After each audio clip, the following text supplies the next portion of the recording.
साल 3150 कबल मसीह मिस्र की सरजमीन पर एक ऐसा बादशाह हुकूमत करता था जो जुल्म और सितम में अपनी मिसाल आप था। वो न सिर्फ अपने आप को खुदा कहलवाता था बल्कि गुरूर व तकब्बुर में इंधा हो चुका था। इसका नाम मुसाब बन वलीद था, जिसे आज दुनिया फिरौन के नाम से जानती है। फिरौन ने बनी इसराइल को अपना गुलाम बना रखा था। वो दिन बदन उन पर जुल्म के पहाड़ तोड़ता जा रहा था। साल गुजरते गए और फिरौन का जुल्म बढ़ता गया। लेकिन फिर एक दिन फिरौन ने लोगों को आपस में बातें करते सुना। वो कह रहे थे कि बन्नी इसराइल में एक बेटा पैदा होगा जो फिरौन की हुकूमत को खत्म कर देगा।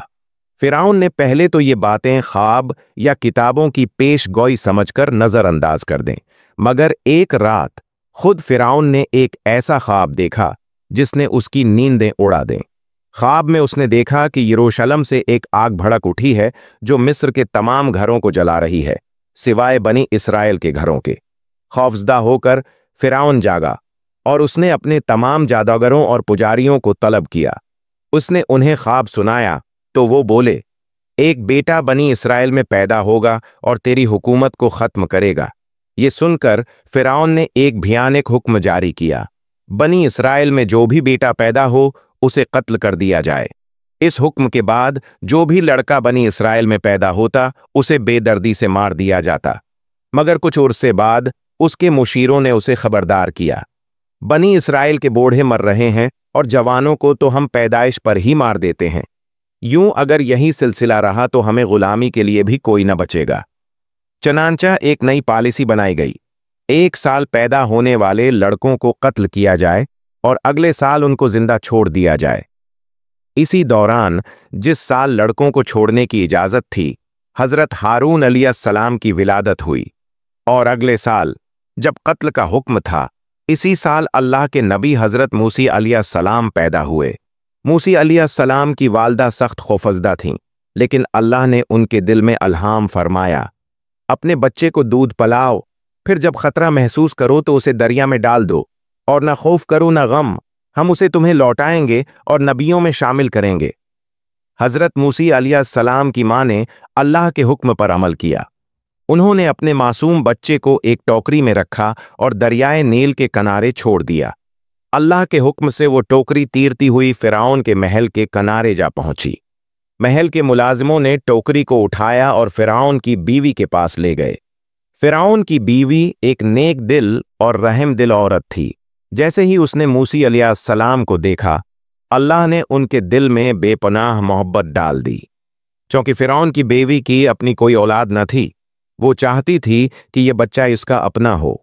इसने फिरौन से बच्चे को पालने की इजाज़त मांगी और हैरत अंगेज तौर पर फिरौन ने इजाज़त दे दी।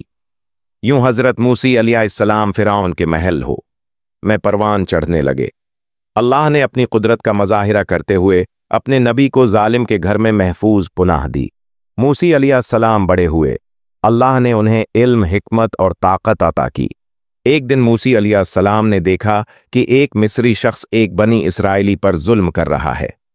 बनी इसराइली ने मदद मांगी। मूसी अलैहिस्सलाम ने बढ़कर जालिम को रोकने की कोशिश की, लेकिन बेध्यानी में एक घूंसा ऐसा लगा कि मिस्री मर गया। मूसी अलैहिस्सलाम सख्त परेशान हो गए। उन्होंने अल्लाह से फौरन माफ़ी मांगी और अल्लाह ने उन्हें माफ़ कर दिया। अगले दिन इसी बनी इसराइली को फिर किसी से झगड़ते देखा। मूसी अलैहिस्सलाम ने उसे डांटा, तुम तो बड़े झगड़ालू लगते हो, हर दिन किसी न किसी से लड़ते हो। बनी इसराइली ने बदगुमानी करते हुए कहा, क्या तुम मुझे भी वैसे ही कत्ल करोगे जैसे कल इस मिस्री को मारा था? ये बात सुनते ही आसपास मौजूद लोगों ने यह खबर फैला दी और बात हुकाम तक पहुंच गई। फिरौन के मुशीरान ने मूसी अलैहिस्सलाम के कत्ल का मंसूबा बना लिया। एक नेक दिल शख्स ने आकर मूसी अलैहिस्सलाम को खबरदार किया, फौरन यहां से निकल जाओ वरना तुम्हें कत्ल कर दिया जाएगा।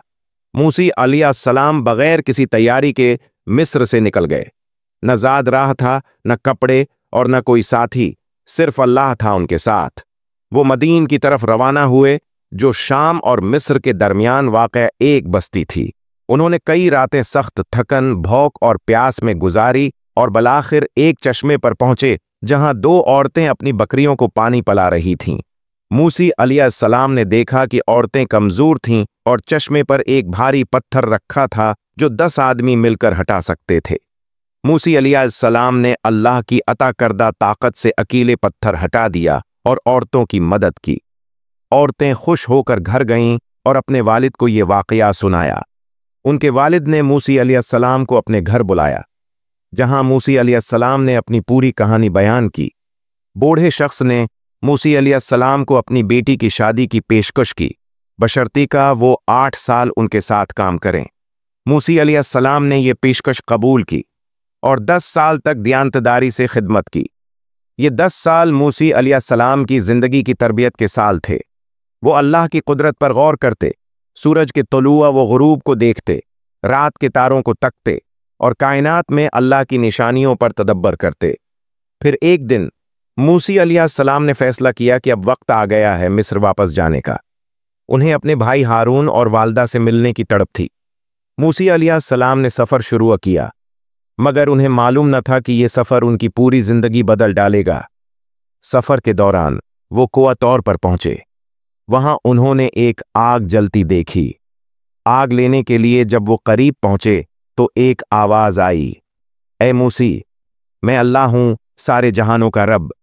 मूसी अलैहिस्सलाम खौफज़दा होकर इधर उधर देखने लगे। आवाज ने फिर कहा, ए मूसी, तेरे हाथ में क्या है? मूसी अलैहिस्सलाम ने जवाब दिया, ये मेरी लाठी है जिस पर मैं टेक लगाता हूं और बकरियों के लिए पत्तों को झाड़ता हूं। अल्लाह ने हुक्म दिया, अपनी लाठी जमीन पर डाल दो। मूसी अलैहिस्सलाम ने लाठी जमीन पर डाली तो वो एक खौफनाक सांप बन गई। मूसी अलैहिस्सलाम डर कर भागने लगे, मगर अल्लाह ने फरमाया, डरो नहीं, उसे उठा लो, हम उसे दोबारा लाठी बना देंगे। और यूं मौजिज़ात का एक सिलसिला शुरू हुआ, जिसके जरिए अल्लाह ताली ने मूसी अलैहिस्सलाम को अपनी तरफ से नबी मुंतखब फरमाया।